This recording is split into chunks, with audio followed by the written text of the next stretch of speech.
Hello all sentient beings and welcome to Transmissions Alt Mode, where we talk all news, comics, and media related to the... On this episode of Transmissions Alt Mode, we review Transformers Unicron Issue 2. You can now download the Bumblebee movie app for your smartphone, and a new clip for Transformers Cyberverse appears online. Today is Friday, August 24th, 2018, and this is episode 91 of Transmissions Alt Mode. Welcome to Transmissions Alt Mode, the podcast that absolutely will sell out to the highest bidder. I'm your host, Jeremy, aka Yakko. I'm joined by the excellent Transmissions team. Yusuf, better known as Yoshi. Yo! And Daryl, the Cybertronian Beast. Hey! Let's talk Transformers. And Charles is on assignment this week. So we don't have any new donations this week to talk about. Shame on all of you. Yeah, well, we just did give away roughly $1,500 Canadian worth of stuff. So, I mean, that's like, what, like $1.50 US? Mm-hmm. I could have bought a gumball with that $1.50. Yeah, but if you watch trips to the store or listen to Transmissions this week, we are doing another contest. So, Daryl, why don't you tell people about it? Yeah, so we decided that we're going to give away something else, not going to take as long as the last one, and we're going to give away a reissue Starscream. I went to my local Walmart and grabbed one, and yeah, there might be something else coming along that we're going to give away at the same time. This contest is going to be over at the end of September, so you have until the end of September to get in on it. The date of the drawing will be on September 30th. September 30th, and the episode that it will go up on is 297. So that will be available on Wednesday, October 3rd. And if you win and you are going to be at TFCon Chicago, we can just give it to you there. That's right. And this Make is it easier on everybody. This is a Patreon or Donatreon only contest once again. So if you did... if you were a Donatreon and you left, time to get back on that, because this is going to be a nice quick contest. Yep.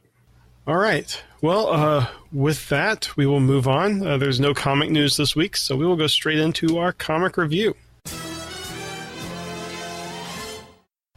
And we will be reviewing Unicron number 2 this week. This is written by John Barber, art by Alex Milne, colors by Sebastian Ching, letters by Tom B. Long, editor David Marriott, and publishers Greg Goldstein. And we have 4 covers this week.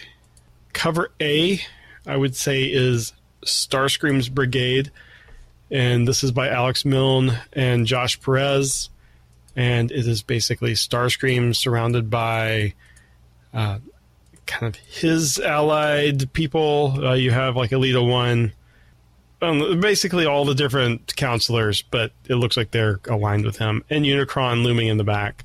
Cover B is part of the James Reyes monolith piece of art that he's putting together. This one shows Bumblebee, Starscream, Visionary, Mask Guy, some other people with Unicron in the background.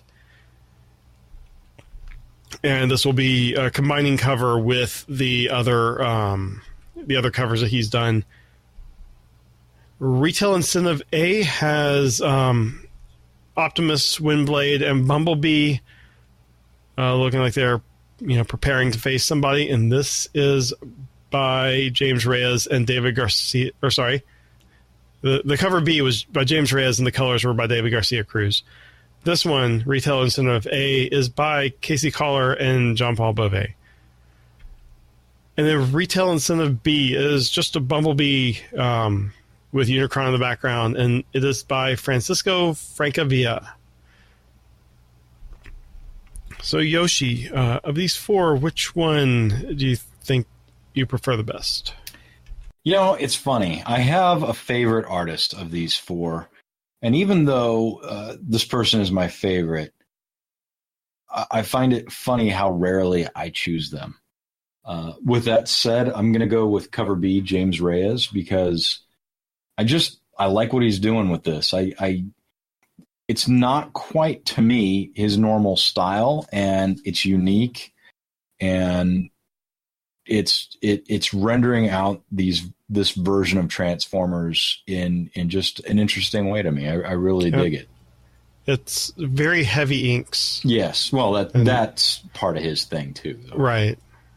But I feel like he's doing things around the mouths and the eyes that none of the artists have been or had ever done, and it's just interesting. I don't know. Yep. When I compare this to like some art I bought from him, I can tell how it's so different and yet the same, if that makes sense. Yeah. And you did pick the one cover that has something obscuring part of the logo. Yes. I knew you were going to point that out. And after I picked it, I looked to see if it was obscuring. So I was going to say that. But yeah, you're right. I did do that.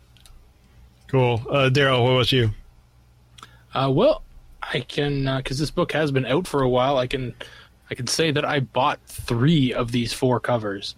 But I got to say the Alex Milne cover is phenomenal with the detail that's in here. After reading the book, I mean, I think probably a couple of these characters don't actually appear in the book, but I still think the detail on it is fantastic. It's really it's like a broken record, really. I don't know whether Alex has done shit work that we've come across anyway, but the James Reyes one is really good. I'm anxiously awaiting getting all 6 covers and putting it together. Right. And I did also buy the Casey Collar one as well. The Casey one, though, I was looking at it again here just now and thinking it's Casey's, but it really doesn't look like his work. You know, it's slightly different. I think it's the new alternate or the new designs of the characters. Right. Must be that then, yeah. That's, I mean, definitely in the Bumblebee, but even in the Prime. And Windblade seems to be Windblade regardless. Also, the colors seem a little bit more flat and not as like cell shaded. But yeah, it's I know it's his work, but it's something about it that just doesn't look right, and it must be the new character designs. You know, if James's and Casey's were just line art and not colored, I think I'd probably pick Casey's. But something I'm noticing as you're talking, Daryl, is that Casey's is heavily textured by the colorist. It was Beauvais, JP. right? Yeah, it's just super heavily textured. And maybe I subconsciously steered away from it because of that. Yeah, maybe. Anyway, but I mean, it's just so not shying away from it. The windows, the guns, the sword, the background. I mean, it's just textured fucking galore. Sure. I'm done. Yeah. No, but I like Alex's. And what about you, Jeremy? I have to agree with Alex's. I mean, I also really like the Casey Collar one, but I picked up the Alex one. And one thing I really like, and I'm guessing this is more of Josh than Alex, is the way that Unicron looks. You can tell that it's supposed to be like a hologram behind them, like on the conference table or whatever. And that effect really comes across, not as much on when I'm looking at this, you know, like in the review copy, but on paper, it really comes across really well. I like that. With that, let's move into the book itself. Taking advantage of the recent situation with the chaos in Cybertron, Starscream is laying out his plan to destroy Unicron to the people of Cybertron. With a remnant of the Decepticon army that never returned, he's now using this massive Decepticon Vengeance Division, as he's calling it. And they've been able to track Unicron and have trapped him in a large stasis web. On the surface of Cybertron, Aileron is working through the loss of Caminus as RC tries to comfort her when Bumblebee interrupts them to ask RC why she said this can't be when they saw an Omega Sentinel inside of Unicron. It reminded RC of a time during Cybertron's expansion when she stood by the Sentinels, and she's not proud of that era. Thanking RC for the tip, Bumblebee and Aileron run off to see Omega Supreme, the only other bot that's old enough to know about this. Unfortunately, Omega has been offline since the time that Bumblebee was leading Cybertron, and B doesn't know if he can actually talk to him, but once B touches Omega's face, his face goes dark as well, and Aileron doesn't know what's happening. Nearby, the Torchbearers are watching Pyromagna as she's holding onto the Mistress of Flame's forge hammer. It was given to her by the Mistress before her sacrifice, so she wouldn't forget so Pyro wouldn't forget her duty. But Pyro stabs it into the ground, knowing that she'll never forget, even if she tries. In the council chambers, Starscream reveals that he's kept Bludgeon alive and had sent him to find other Decepticons that had never come back after the war. Starscream also tells the council about Shockwave's plan to have Unicron destroy Cybertron, as the Energon supply has been tainted and will kill Unicron. As the council argues plans, Windblade wants to use the combined forces of Starscream and Optimus's fleets, and Starscream doesn't want to share. While they're arguing this, they get a call on the radio from Chromia on board the Starship Saber. They had lost contact with her, and she said that she's near Starscream's fleet and that they had been attacked by the Maximals and have only just now been able to repair their communications. Chromia reports that the Decepticons are attacking Unicron with everything they have. Suddenly, Unicron disappears, and a horde of Maximals head toward the Decepticons, as Bludgeon reveals his true allegiance, which is to Unicron. The Maximals invade his ship and reveal their true forms as the final evolution of the Decepticons.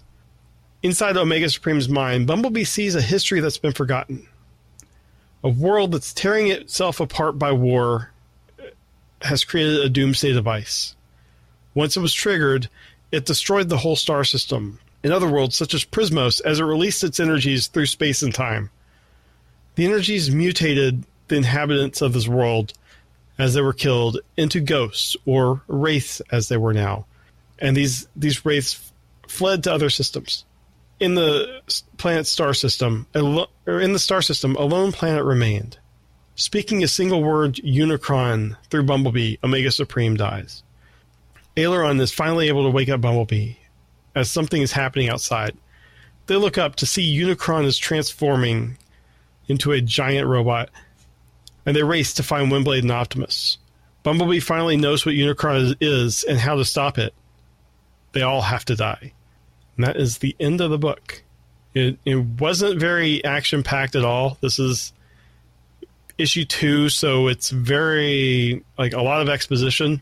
I do like that we got Bludgeon's his kind of heel turn now rather than later, so they didn't draw that out.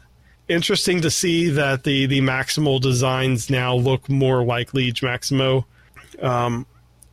Some of the scenes that didn't really seem to have much to do with the story, like the Torchbearer scene could be, that's set up for something else.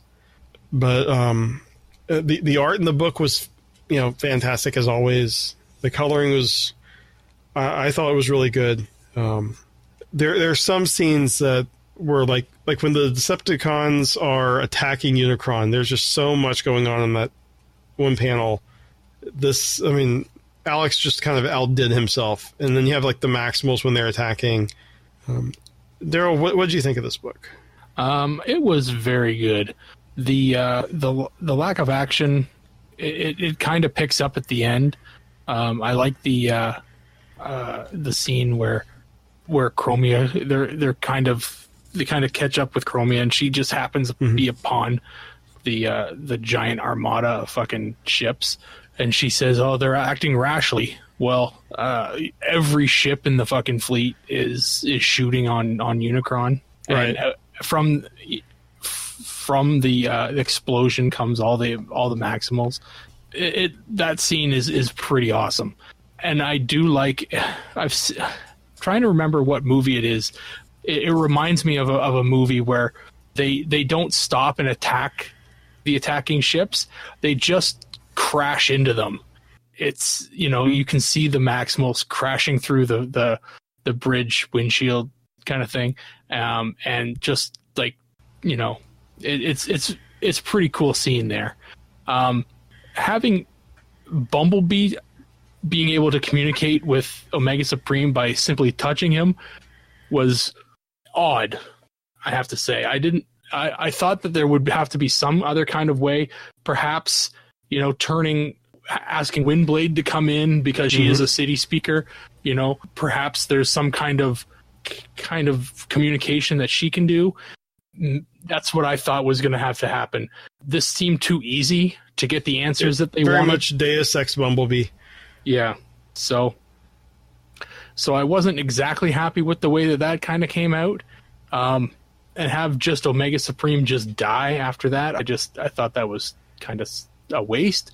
I've always liked Omega Supreme as a character. But he hasn't really been used since like 2013. Yeah. So I was hoping for him to kind of come back into the fold at the end here and be a valuable piece in the fight. I guess they gotta wipe some characters off the table here. So there goes another one. The beginning part of the issue was Starscream and he just showing he had some. Or maybe I'm confusing the books here. No, I am confusing the books. Yeah, no, I'll just leave it at that then. I was pretty happy with the way it looked. The art is just it's fantastic because it is Alex, being Alex and doing Alexy things. He almost has no equal when it comes to the Transformers books. If when this is over, if he doesn't have work, I'm going to be very upset. Yeah. Well, I mean, even his organics look really good. They do. I mean, the flashback scene, these alien creatures look really good. Yeah. So, anyway. Well, Yoshi, what do you think of the book?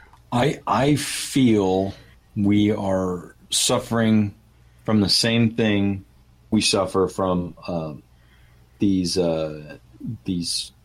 one-off books or these multi-book story arcs, which is we just hit the beginning of a filler to me. Because what's got me turning the pages is the art. The art is, Alex is just, wow, is the only word for this. Like, especially the last page, like, I want to order him a hand massage because, ouch. I mean, that hurts just looking at it when you see all the detail that went into it. Though I think maybe my favorite page of art is, let me find it here real fast, is probably the bottom of page 14 where just Bumblebee's eyes go black. Like that whole background and his face is just, that's all Alex. And that's just gorgeous. You're going through the review and I'm like getting ahead of you because I just want to keep seeing more of the art because I just feel like we're hitting what happens when these guys do a multi-story arc like this. It's like, oh, we're going to have about 2 or 3 issues of filler here because I just feel like a planet should have been engulfed in that amount of time or something. A lot of this is also just wrapping up continuity, like Omega Supreme. That's just been a lingering continuity thread. It was such a pussy way for him to go out. I don't, it's more like we gotta make sure every character that's going out, rather than giving them the going out they deserve, I guess. The only good redeeming factor about his going out in such a piss poor way is that it's done so beautifully by Alex's hand. It's just, I really can't stand the textures. I'm trying not to say it, but that's pulling me out of this. But he really, even though he went out in such a piss poor way, he went out beautifully, visually. So yeah, I hope I'm wrong. I hope things kind of kick into a higher gear with the next issue, but I feel like this is what we're just encroaching on another some here before the last issue, which I really hope I'm fucking wrong and everybody can say I don't know what I'm talking about next time we do a Unicron review. Well, what do you guys, both of you, what do you think about the retcon or the way that John tied in all the ROM, Dire Wraiths, Visionaries, and stuff, all with this Unicron origin, where the Dire Wraiths were the aliens that created Unicron, like they were turned into Dire Wraiths. Unicron's like that formation, that explosion is what killed the Visionaries planet, and I mean it seems like now it's at the end of the episode. Who really cares? But he tied it all together, in a way I wasn't expecting. I'm fine with it. It's like I'm not really invested in the ROM's timeline though, so he could have given them any origin story, and I'd have been fine with it, really. And because he gave it that origin story, and he involved all of that stuff. To me, it came off forced. Yeah. And the part of it is you went into it like, whoa, wait a minute. So does this technically make Bumblebee a Titan speaker? A fucking, what do they call that?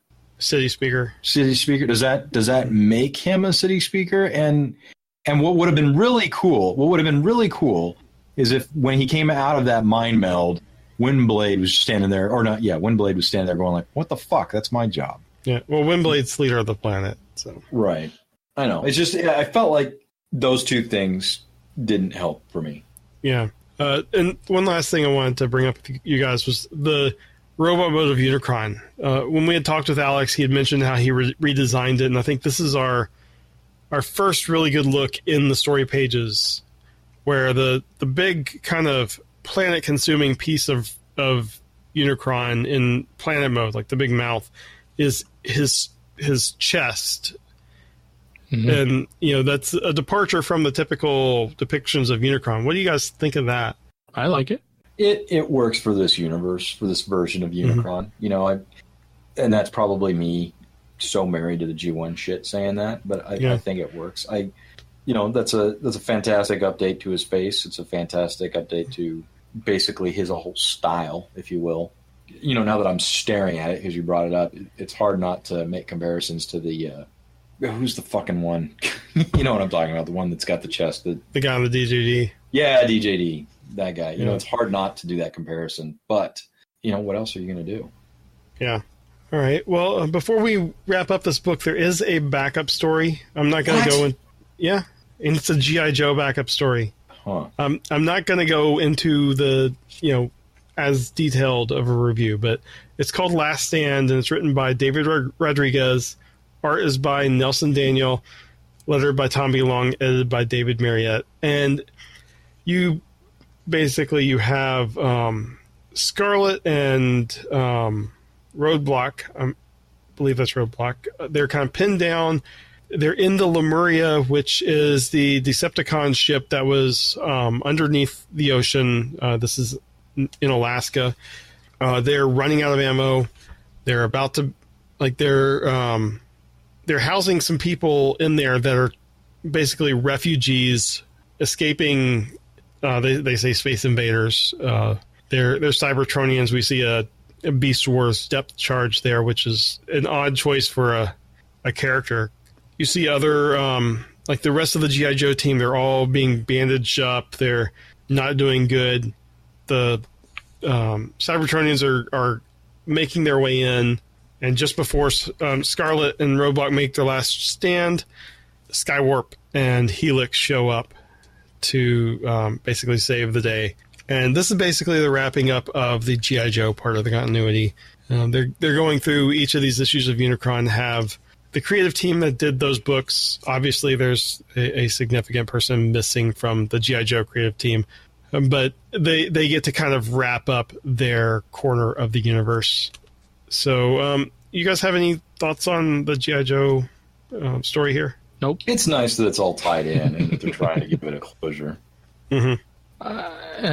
Yeah, you're not the biggest G.I. Joe fan. No. I know. Yeah. We didn't want this anyways, though, Jeremy. You got to keep that in mind. Nobody wanted this Hasbro milk. Right. It's nice, but it's nice for the fact that it was nice of them not to be so dickish they didn't include it. You know what I'm saying? Yeah, it's not something you typically get when a comic book company wraps up something. Typically, it's just like, yep, it's over. New stuff is starting. Yeah. So it is nice that they are kind of giving a nice little bow on each of the different areas. And then just to kind of wrap up the book completely, there's an interview with Nick Roach and Shane McCarthy in the back, talking about their various eras. With Nick, he's talking about the Wreckers, and Shane McCarthy is talking about All Hell Megatron, and they're pretty good reads. And that's that's the book. So, Unicron number 2. It's been out for a while. We are slowly making our way through because we know that there's going to be a dearth of comics at some point. So we are trying to pace ourselves. And that is the comic review. So let's move on to media news. All right, in media news this week, did you ever want to buy a Willys Jeep? Did you ever want to buy a Willys Jeep that was used in a movie? How about a movie about Transformers? Well, you can now. There's a Willys Jeep that was used during the making of Bumblebee the movie, and it is being put up for auction at screenused.com. And right now it is up for auction. The auction is $15,000 is the opening bid. I'm trying to see when it's going to start. Maybe I missed that in the article. And just so people know, like they can picture it, the Willys Jeep is your traditional World War II era Jeep. Yeah, that's right. And this one was custom made for the movie, so it's not like you're getting a World War II era vehicle. Mm-hmm. And it was used in the first scenes of the movie, so there's a little bit of spoilery details there. That ties in with last night, though, where you saw Bumblebee in World War II. Yeah. So no real. Oh, the auction goes live on August 25th at 10 a.m. Pacific. So there you go. $15,000 is the opening bid. So if you've got that cash, lying around, the vehicle starts and drives well. There you go. Up next, Bumblebee the movie Vision app is now available on iTunes and Google Play. You can go ahead and download that. It's a game you can play on your phone, and it allows you to use your phone to look at stuff around your house and play a game based on Bumblebee and what he sees. So take a look at that. Up next, Cyberverse Action Attackers commercial and promotional campaign is in Singapore. So this is a commercial that I was able to watch because there's one that I can't. So this is get more whoa out of your toys. They show off the new line Action Attackers, and they have Grimlock, Optimus, Bumblebee, Megatron, and Starscream in here, and they show the kid transforming Bumblebee and Grimlock in it. And at the end of the commercial, when he uses the action function on the Grimlock, a cartoon-esque Bumblebee kind of looks over the back of the couch and is like, whoa. So, yeah. Anyway, it's kind of neat. The commercial's fun for kids and such. So take a look at that. And lastly, Cyberverse clip. It's called the Scout Ship. It's region locked. So if you're outside of the U.S., you're going to have a shit time watching it. Anybody in America can watch this. That's it for media news. All right. Well, let's move on to convention news. And we have a couple things in convention news. The first thing is John Paul Beauvais is going to be attending Cons X in Germany. That's CONS, and I'm assuming the X is 10. This is September 2nd, 2018. This is, I think he's been to this convention many times. I think we've talked about this before. It is at, and Charles, of course, isn't here for the Germany story. This is at Kopinghaus and Josef House, Austrian 33. It's in the story. If you're in Germany, Dominic, I don't know if we have any other German listeners other than Dominic, but check out the story. Go to the convention. There's a very funny image of JP advertising it with the 5 faces of JP. It looks like he's got some, or he's been showing off on Twitter some new framed light-up art he's been working on. Mm-hmm. So I think that's making its debut at that convention. So that's really fucking cool. Oh, it was at TFation this week. Oh, gotcha. And he he also, being a collaborator with Casey on a lot of stuff, I think he usually has some prints where Casey does the lines and JP does the colors. And typically he also does some like coloring work for like if you have some line art, he does like commissioned coloring work. So, watch on Twitter, see what he's offering, and, hit him up. And now with the other half of the JP Casey team, Casey Collar is going to be at TFCon Chicago. What? Yeah. Nice. So we've recently seen his work in Lost Light, and he's probably going to have some of those pages there if the people at TF Nation didn't buy them all. And he's done a number of things going back to Charles's $20 All Hail Megatron cover. Yeah. Yeah, I'm looking forward to seeing Casey again. We've become friends with Casey and got to scare him with my driving last time at TFCon Chicago. You didn't just scare him. But he was the important one. Ouch. Thankfully, I will not have a car at TFCon Chicago this year. You don't have to worry. Thank you, Jeremy's wife. So anyway, looking forward to seeing Casey. And that is it for convention news this week. So let's move on to some feedback. So you too can leave us feedback by going to transmissionspodcast.com/feedback. There you can leave us voicemails, you can send us emails, you can talk to us on MySpace or Friendster. We'll definitely get back to you right away. LinkedIn. LinkedIn. But this week, the famous world-renowned Dr. Pants has left us a voicemail, Jeremy. Do you want to hit play on that for us? Sure. Hey guys, it's Dr. Pants with some feedback for you, specifically for Alt Mode episode number 88. I really, really enjoyed this episode. I always enjoy the episodes. I always enjoy the discussion. But this episode in particular, where you had Hannibal on, the discussion you all got into after the comic book review about the storylines in comic books being now stretched out over multiple issues, and comics don't go single-issue stories anymore.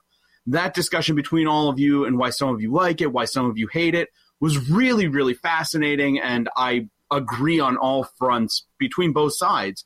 Because in all honesty, I do enjoy comics that have really long-running storylines, but as a person who read comic books back when he was in elementary school and everything, I miss comic books that were single issues I could just pick up and read and just enjoy. So I can see both sides, but the discussion was really, really interesting and really hit home because I feel a lot of the same things too. So thank you guys for that awesome discussion.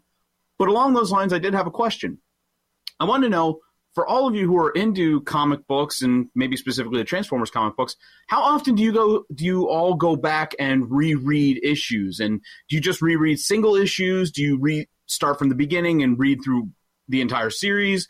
Do you just read storylines? I was just wondering how you guys go about that. Thanks again for everything, guys. Really, really appreciate it, and I'll talk to you later. That is a fantastic question. Let's start with Daryl, since you don't use any archiving material. How do you go through and decide to read through your back issues? Oh, well, since I don't use any archival stuff, I'm unable to go back because they disintegrate as soon as I put them down. That's unfortunate, dude. That's like burning money. No, I actually, with regards to Transformers ones specifically, I don't. I very rarely do go back and reread them. I remember once I finished my my G1 run, I went back and I read them 1 to 80 because I wanted to have the experience of reading them right through. But with regards to everything else I will go back and I will read storylines or crossover events, stuff like that I remember being very good. I've reread the original Old Man Logan a couple times because it's just a phenomenal storyline. I've been meaning to do a couple others. I've read Watchmen a couple times because it's quite good. So there's a couple. I have Batman's Hush on my list because I finally completed it in single issues and I've been looking forward to reading it. So yeah, there's a couple that I'm looking forward to going back and reading. But yeah, as almost a general rule, I have so much that I buy new that I very rarely have an opportunity to go back and reread. So I could possibly stop buying new and be good on old books for quite some time. Good answer. Jeremy, how about you? Well, back when I had a commute, I did a lot more rereading of old stuff because I would like take the bus in the morning and that'd be like half an hour where I could just sit there and reread. And I would go through the IDW stuff. Like, I think I went through that like 3 or 4 times up to the point of where we were. And now 3 years since I've had a commute, so many more books have come out. That's not really easy anymore. Right. And plus, I don't have a commute, so I don't really have the time. But I do go back and reread old issues, mainly for context these days, where we're reviewing a new book, and I'll go and check the wiki for the reference and then go like look at the old issues just for the context. But I do want to, before this is all said and done, reread at least like More Than Meets the Eye and Robots in Disguise, and then Optimus Prime and Lost Light from start to finish. But it's going to be tough, and I'm probably not going to be able to.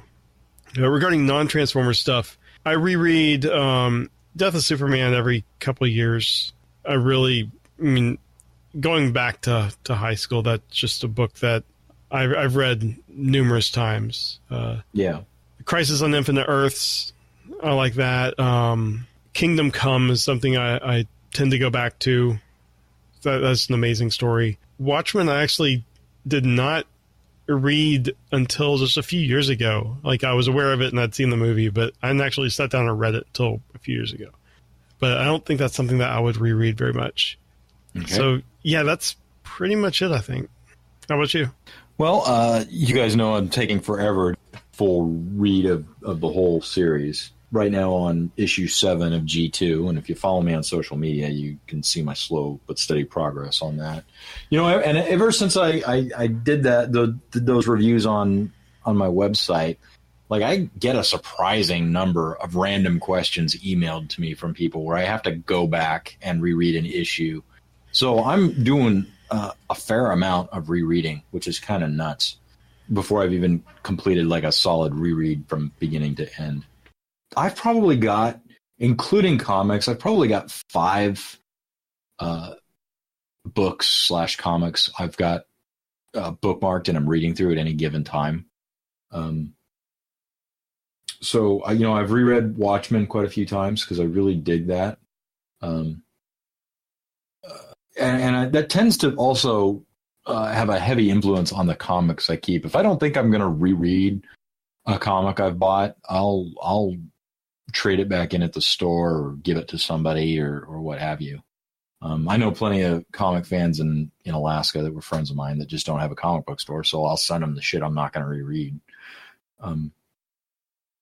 But yeah, I try to only hang on to stuff I intend to reread. And, I'm going to say this because it's on top of my head, but the recent He-Man versus Thundercats was fucking fun. I love that. Mm-hmm. 5-issue story arc. I've already reread that once. I just dig it. They've just started Injustice versus versus Masters of the Universe. That's I can't. I want to, but I just can't back that version of the DC heroes. Oh. I can't do it. I should. It's lame that I don't, but I don't. I'm trying to think off the top of my head. Where's what's on my shelf? I got rid of Hush, Daryl, because Hush for me is good until the end review, and then I can't stand it. Well, I've never read it, so. Oh, okay. The art's amazing, but the end reveal killed that for me, so I got rid of that one. Astonishing X-Men written by Joss Whedon. That whole fucking run is amazing, and I've reread that a few times. Let's see. Whatever Happened to the Cape Crusader and Whatever Happened to the Man of Tomorrow, I've read a few times. You really can't go wrong with Alan Moore, but I'm dragging on. That's it. I get asked a lot of questions about the what? I got so much Alan Moore stuff I haven't even touched. I've got all of V for Vendetta. I haven't read yet. I've got his 2 issues of Superman crossover that he ended Adventures of Superman with, I think. Mm-hmm. Is that right before Crisis? Yes. Yeah. Those 2 issues. I've got his entire run on frickin' Swamp Thing that I've got to read. But Alan Moore is great. But just read. I like to read fun books and really interesting crossovers and stuff like that. So. Right. Yeah. I mean, there's like this is a topic for maybe after the show, because I could go on. And maybe an extra or something. Yeah, definitely an extra. Mm-hmm. That was a great question, Dr. Pants. Thank you. And you too can leave us a voicemail. And if Dr. Pants is the only one that's going to do this every episode, I encourage him to do it. But other people should do it too by heading to transmissionspodcast.com/feedback. And that's it for feedback this week, Jeremy. And that's it for the show. Thanks, everyone, for listening. If you would like to support us and enter the contest for the reissue Starscream, all you have to do is go to transmissionspodcast.com/support. Please also subscribe and rate us on Apple Podcasts, Stitcher, and Google Play. Actually, that should now be Google Podcasts because Google Play sucks. Also, like us on Facebook and follow us on Twitter. And if you want to just talk to us at any point during the week, and Daryl's phone number is just go to transmissionspodcast.com/Discord. We're always hanging out, and other listeners are hanging out. It's a fun place to just sit there and chat. And if you are a Donatreon at the financial level, at the talk back to me level, you can actually listen to us record the show live. And we have 3 people here listening. We had a little bit more earlier tonight, so it's a lot of fun. We love it, and we'd love to talk with you. So thanks again for listening, and we will see you next time. Bye. Later. Thanks for listening to Transmissions. Remember, you can help support the show by donating to us directly via Patreon or PayPal. Once you become a donor, you will receive access to donor-only goodies, like donor-only contests, listening to us record transmissions live, and getting transmission swag at 20% off. You can find links for this at transmissionspodcast.com/support.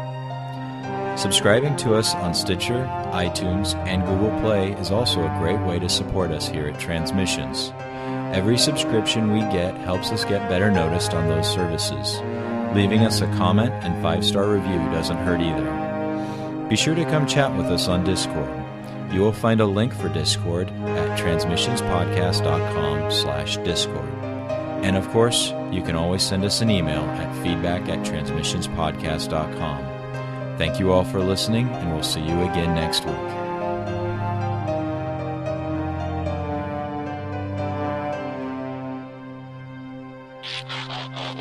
fuck you, Craig. Craig is going. My backup. I'm going to restart it just so. Craig's a dildo. You're hosting, or who's hosting? I can host. Do you have an intro? We don't have an intro. We don't have an intro.